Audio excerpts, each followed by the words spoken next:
कौन है भगवान शिव के माता पिता, जानिए शिवजी की जन्म।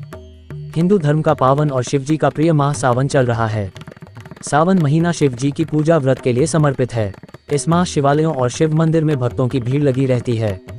सावन माह को लेकर ऐसी मान्यता है कि इस महीने भगवान शिव अपने पूरे परिवार के साथ पृथ्वीलोक पर वास करते हैं।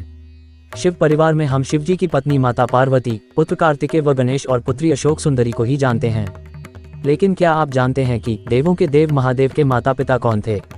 दरअसल सदाशिव के जन्म और उनके माता पिता से संबंध में बहुत कम लोगों को ही जानकारी है। शिव पुराण में शिवजी की जन्म कथा के बारे में बताया गया है। आइए जानते हैं आखिर कौन थे शिवजी के माता पिता। कौन थे शिवजी के माता पिता? श्रीमद् देवी महापुराण में शिवजी के माता पिता का उल्लेख मिलता है। श्रीमद् देवी महापुराण के अनुसार एक बार नारद जी ने अपने पिता ब्रह्मा जी से पूछा कि सृष्टि का निर्माण किसने किया है। साथ ही उन्होंने पूछा कि भगवान विष्णु, भगवान शिव और आपके पिता कौन हैं? नारद जी के सवालों का जवाब देते हुए ब्रह्मा जी ने त्रिदेवों के जन्म और उनके माता पिता के बारे में बताया। ब्रह्मा जी बोले कि देवी दुर्गा और शिव स्वरूप ब्रह्मा के योग से ब्रह्मा, विष्णु और महेश की उत्पत्ति हुई है। यानी प्रकृति स्वरूप देवी दुर्गा ही हम तीनों की माता है और ब्रह्मा यानी काल सदाशिव हमारे पिता हैं।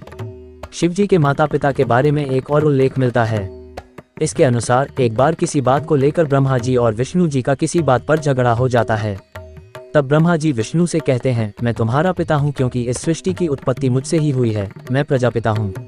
तब विष्णु जी कहते हैं, मैं आपका पिता हूँ क्योंकि आप मेरी नाभि कमल से उत्पन्न हुए हैं। ब्रह्मा विष्णु के इस झगड़े को सुनकर सदाशिव वहां पहुंचे और कहा, पुत्रों, मैंने तुमको जगत की उत्पत्ति और स्थिति रूपी कार्य दिए हैं। इसी तरह मैंने शिव और रुद्र को भी संहार और तिरोगति का कार्य दिया है। मेरे 5 मुख हैं, एक मुख से अकार 1, दूसरे से उकार 2, तीसरे मुख से मुकार 3, चौथे से बिंदु और 5वें से नाद शब्द प्रकट हुआ है। इन्हीं 5 अवयवों से एकीभूत होकर की उत्पत्ति हुई, जो मेरा मूल मंत्र है।